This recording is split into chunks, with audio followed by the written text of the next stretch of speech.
Hello and welcome to the Federal. We have with us retired Commodore C. Uday Bhaskar, Director, Society for Policy Studies, and we will be talking about the recent naval action against pirates in the Arabian Sea.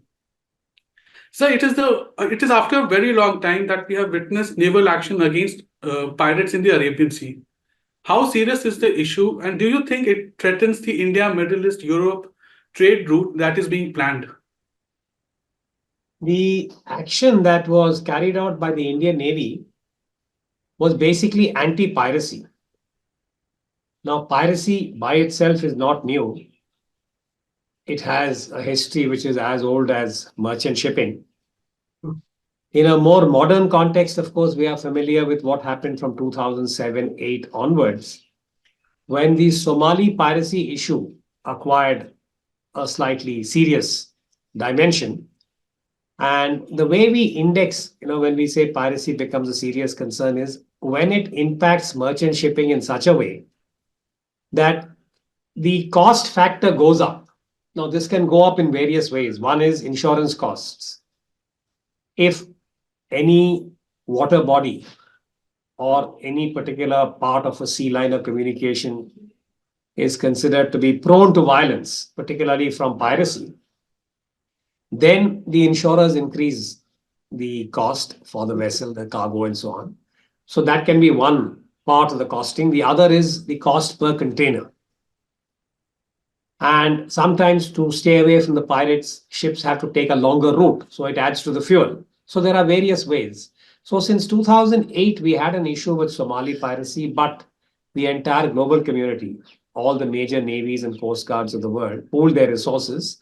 And I would say that it was quite an effective kind of cooperative effort. And that particular Somali piracy issue was, in a way, brought below the median. We haven't solved the problem because the root cause of piracy lies on land. And what is happening at sea is a manifestation of various factors on land.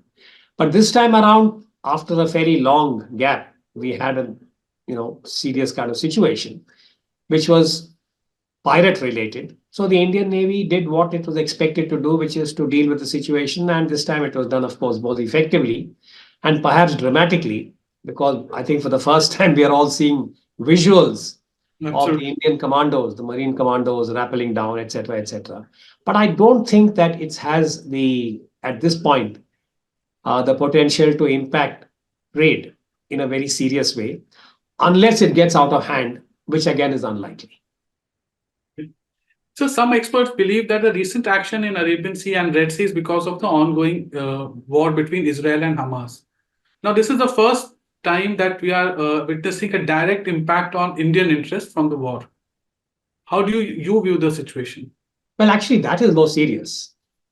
What is happening in the Red Sea, and that I think we have to keep the context in mind. The geopolitical context, wherein the Houthi rebels who are carrying out these attacks, they have not claimed responsibility for all the attacks, but the United States, for instance, has come up with an estimation. They have even released a report saying that almost all the attacks that have been carried out on merchant shipping since the 19th of November, and this also includes, if you remember, one ship that had been, in a way, attacked just about 200 miles from the Indian west coast. So that is very much, in India's own proximate waters. Now, this is the pattern wherein the Houthi rebel groups are able to disrupt merchant shipping. They, of course, say that they are doing this in the aid of the Palestinians. And, there is a great irony here because ever since October 7th and the Israeli reprisal, despite all the attempts by the major powers, for a variety of complex political reasons, you can see that there has been no effect on Israel. That war continues. I personally think that it has diminished all of us as a global community, we in India in particular, that we are literally from our drawing rooms witnessing a whole people being attacked and razed to the ground in this manner. And nobody, including the United Nations Security Council, could do anything of concern. And the irony to me is that the Houthis, who till recently were a completely obscure group, rebel group, they were the ones who have taken up the cause of the Palestinians. And yes, one can have many views about whether what they're doing is the right thing or not. But a obscure non-state entity, a rebel group, yes, it's supposed to have support from Iran. That is part of the politics of West Asia. But they have hobbled the major navies of the world. I mean, today, without having a navy, the Houthi rebels are dealing with the United States Navy so much so that they have elicited an attack. If you look at last night's news, a Tomahawk missile was used. So this, what I'm drawing attention to is to say that they have the potential to disrupt merchant shipping because now the footprint is increasing. It is not just ships going towards Israel.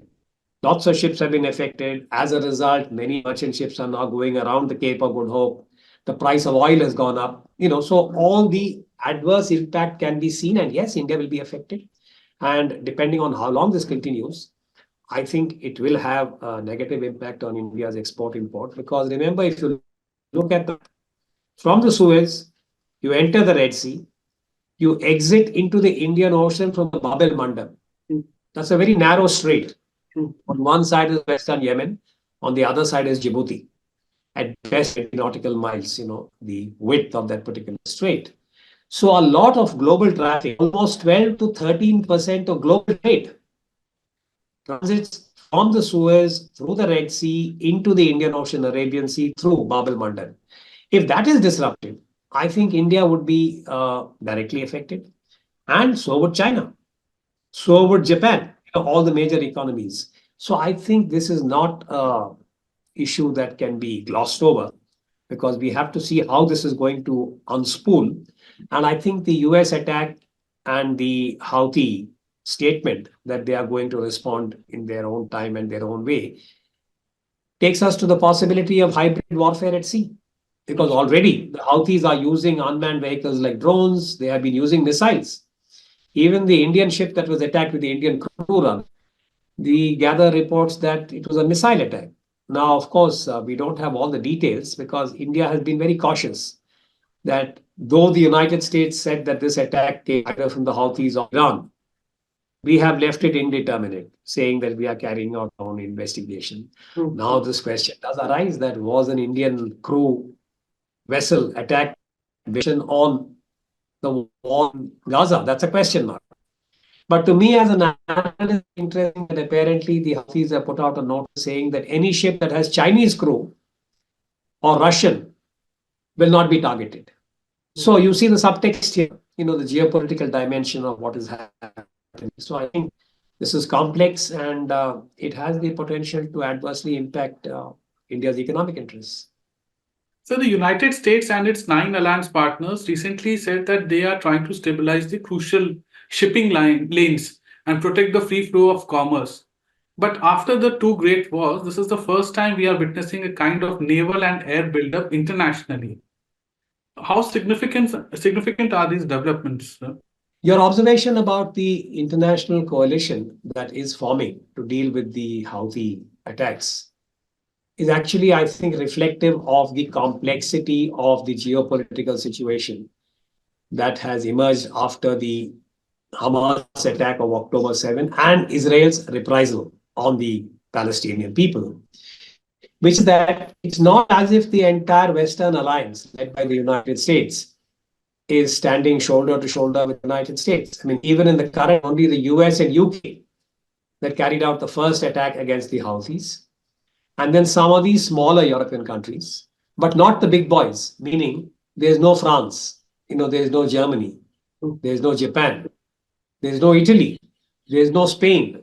These bigger NATO members of from Europe who also have a credible naval presence. And their reasons, I think each country has its own reason why it's being a little cautious because they also do not want to open themselves to attack. Because you send a warship over there, and if a Houthi missile or a drone is able to create significant damage, it would be a major setback, in terms of that particular country and its credibility.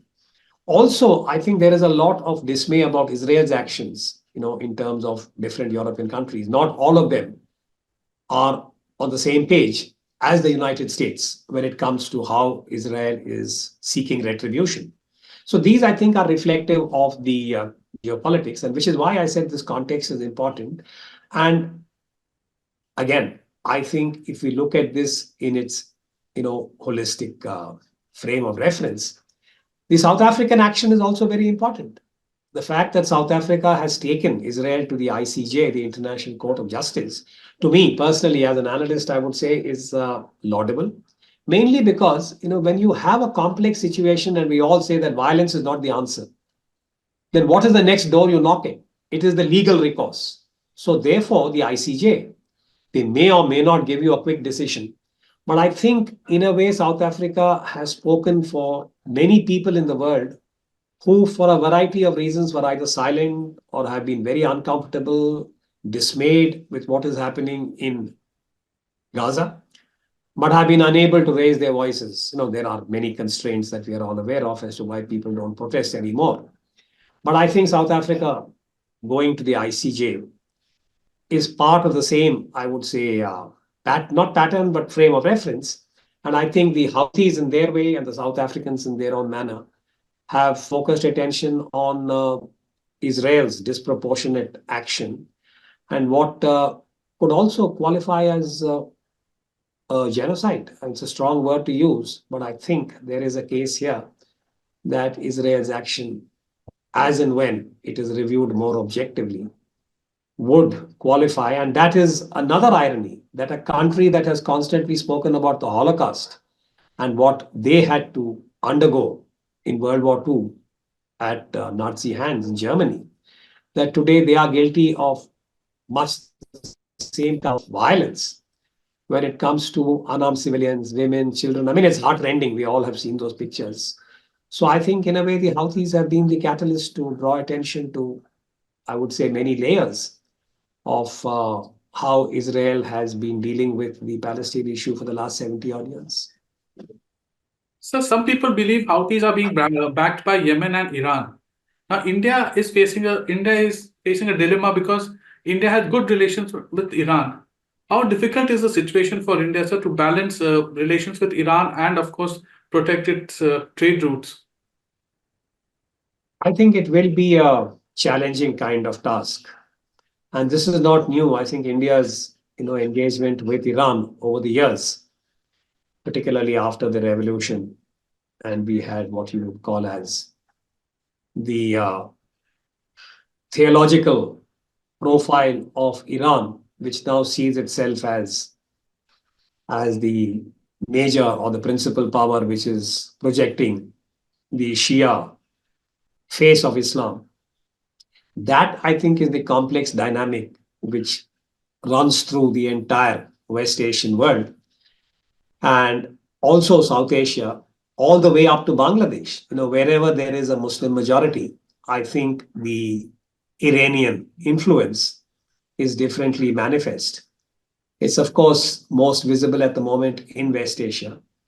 And the received wisdom is that apart from the Houthis now, the Hamas in Israel, Gaza, and the Hezbollah are all seen to be groups that have received support from Iran for advancing its own geopolitical interests and theological interests also.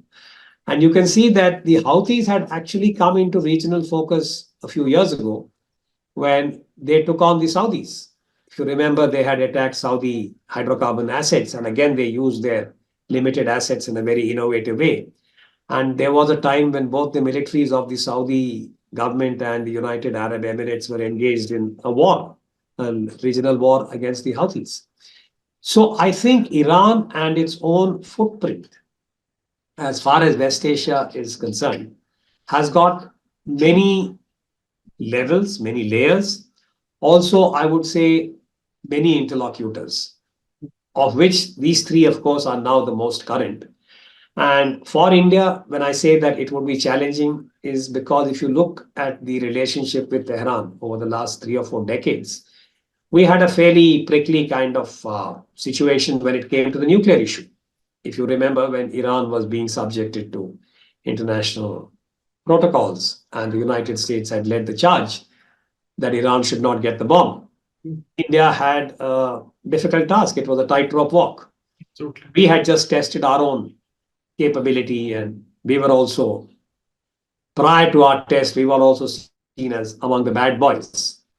India and Pakistan have come out of that. But today it is Iran and North Korea, which are seen as the equivalent of at one time the axis of evil.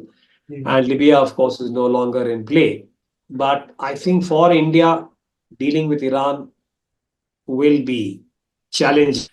And you must, because I don't think that you want to deal with the Houthi problem in a, again, holistic manner. Diplomacy has to be pursued. And for that, I think the fact that our foreign minister, Mr. Jaishankar, Dr. Jaishankar, is in Iran for a bilateral may give us some kind of window, I think, to talk to Iran and ensure that, well, for a start, that Indian interests are not affected. To see how the larger issue of shipping and the Bab-el Mandeb can also be addressed. So there are estimates that suggest that if the high seas remain unsafe, India could lose a substantial portion of its exports this year. Now, some experts believe it could be as high as 6 to 8%. How credible is this threat, sir, or we are overestimating this? I think at this point I'd be a little hesitant to endorse that view because 6 to 8% of India's overall trade is a large figure. True. And it's not as if India's entire trade is dependent on the Bab-el Mandeb. True. Whenever there have been problems at sea, I think this is one of the interesting aspects of the maritime domain, that it arrives at an equilibrium after going through a certain, disruption. Now, there are instances in the recent past. For instance, there was a time when Iran and Iraq were at war. This was during the Cold War decades. And that was a war that went on for almost 8 to 9 years. Merchant shipping, particularly oil, was disrupted, hydrocarbons. And yet the global markets and the major powers found a way of quarantining, that particular part of the water body and ensuring that it was business as usual for the rest of the world. Again, we've had other instances, for instance, an accident where the Suez was shut down because the ship had, run foul and had got grounded. You will recall that merchant shipping was quite dramatically impacted and ships were lined up. It was almost like a traffic jam in a metropolitan city. But again, it eased up and various, I would say, alternatives were also found. At this stage, given that the Houthi and the Red Sea situation is still confined to one geography, and we are talking about 12% of global trade that goes through the Bab-el Mandeb, I would say that if this is in a way dealt with appropriately, perhaps the negative impact would not be as severe. But then, we have to be prepared for any exigency now with the second attack by the Americans on Saturday, that is yesterday, and the response of the Houthis that they will take appropriate action and that they will be their own equivalent of a reprisal. We're not quite sure if for, as I said, reasons that of escalation and there is some accident or deliberate kind of plan. Because yes, there is one view which says that the Hamas and the Houthis now would like to escalate and make this a larger kind of war and bring in the entire world, mainly so that the Palestinian cause is illuminated. But we know again from recent experience, the war in Ukraine should serve as a reminder that there is no quick end, to a war and that you can play it like a computer game and sort of at the end of 30 minutes say that, winner is so-and-so and game is over.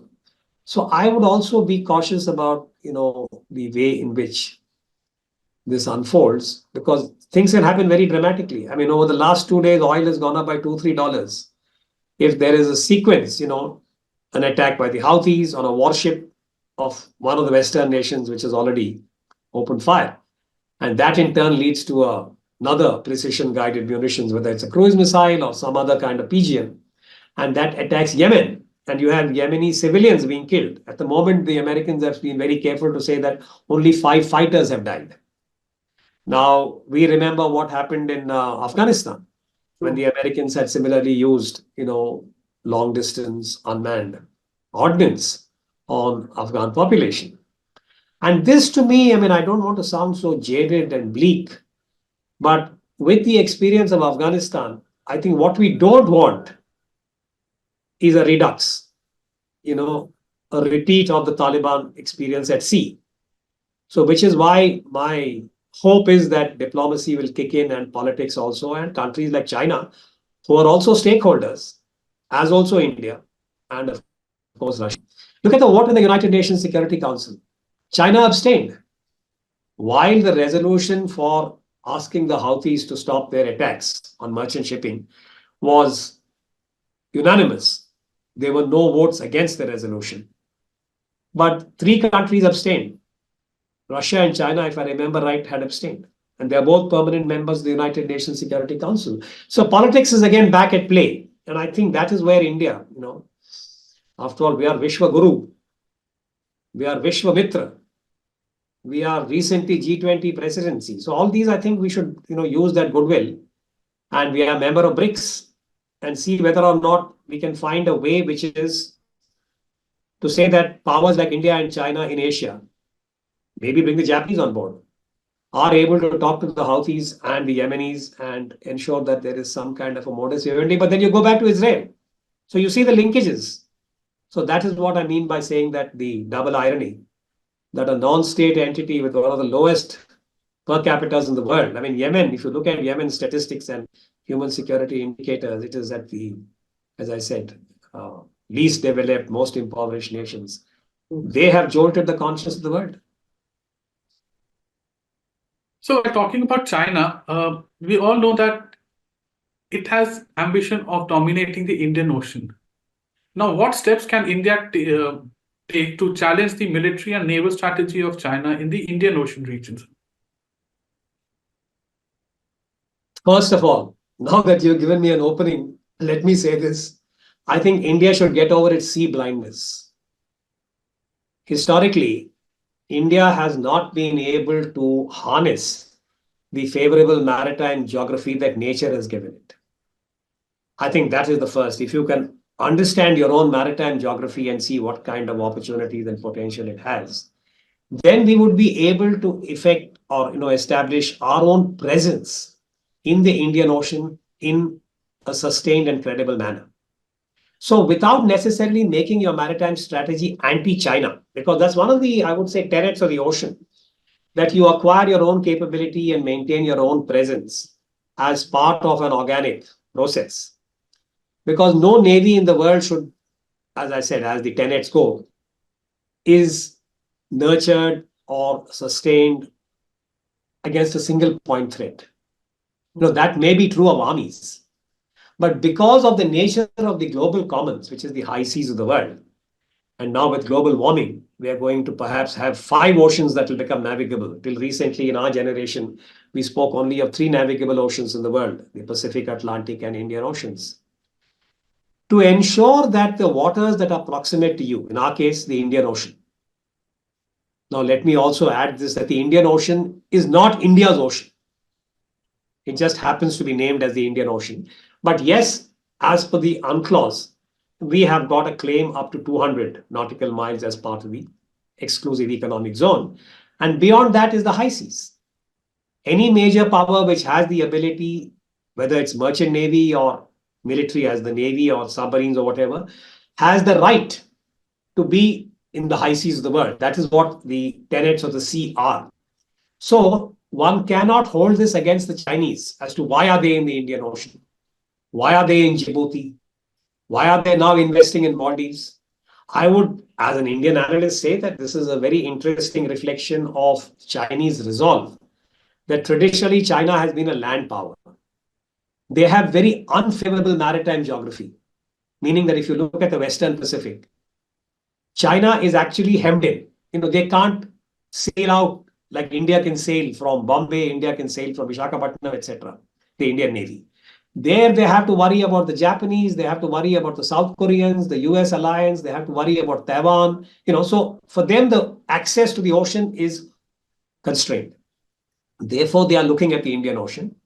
And they have been at this for the last 30 years. I mean, if you go back from Jiang Zemin, President Jiang Zemin's time to now, ever since China started becoming an importer of oil, which is the mid-90s, they had, I would say, resolved at the highest political level that they'll become an Indian Ocean power. And they have, with Djibouti, now with the political relationship with the Maldives, with Sri Lanka, Hambantota, Myanmar, Bangladesh, Pakistan, Iran, they have got access. And for India, the way to deal with this is, I think you cannot prevent them. as we can now see in the case of Maldives, I mean, the Indian social media can go nuts about Maldives and say, don't go there. But that is, I think, at one level juvenile. But anyway, the point is that China will nurture Maldives and it will have a toehold there. And now with the kind of technologies you have, underwater domain, hydrography, submarine cables, being able to keep surveillance of the oceans from the skies, satellites, China has got now what I would call as the kind of access in the Indian Ocean progressively that may be similar to what the Americans have by way of the Garcia, by the way of their bases in West Asia, in Bahrain, in different parts. The United States has a large number of military overseas bases. Now, for India, I think we have to, first of all, review what is going to be the punctuation of the Indian Ocean by way of extra regional powers, whether it is the United States, whether it is China, whether it is the European nations, and see how this is going to impact our own interests and find a matching response to, as I said, bolster, make robust India's own credibility. And for that, it's not just about the Navy. India has to have a maritime vision. That means you have to look at your merchant navy, you have to look at your ports, you have to look at shipbuilding, the entire gamut of maritime activities. And it's a shame, we've been talking about India as a major economy. Very soon will become the third largest economy in the world, etc., etc. But there is no Indian port, major port, in the top 20 ports of the world. Our major traffic is still routed through Sri Lanka or Singapore, from the other major entry ports. And this is what I mean by sea blindness. So these are all the issues that we have to address to deal with the Chinese. And I think, to his credit, Prime Minister Modi in his first term, he coined the acronym SAGAR, Security and Growth for All in the Region. This is 2015. Now we are at the end of Modi 2.0. But till now, we don't have a document on SAGAR. What is SAGAR? It has to go beyond political rhetoric.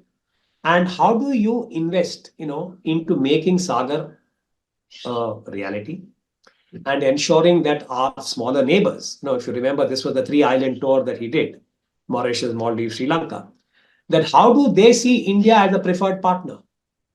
Here again, I think India has lost very valuable ground to China, both in Sri Lanka, that entire Rajapakse Hambantota episode, and now with the Maldives. So these are all composite, it's all part of the lattice. And that's why I think our sea blindness has to be acknowledged. Unless you acknowledge an inadequacy or a shortcoming, you will not be able to redress it. So I think that, to my mind, is how we can deal with the Chinese. Again, we should not unleash social media on China about the Indian Ocean. I mean, that's my perhaps unsolicited observation.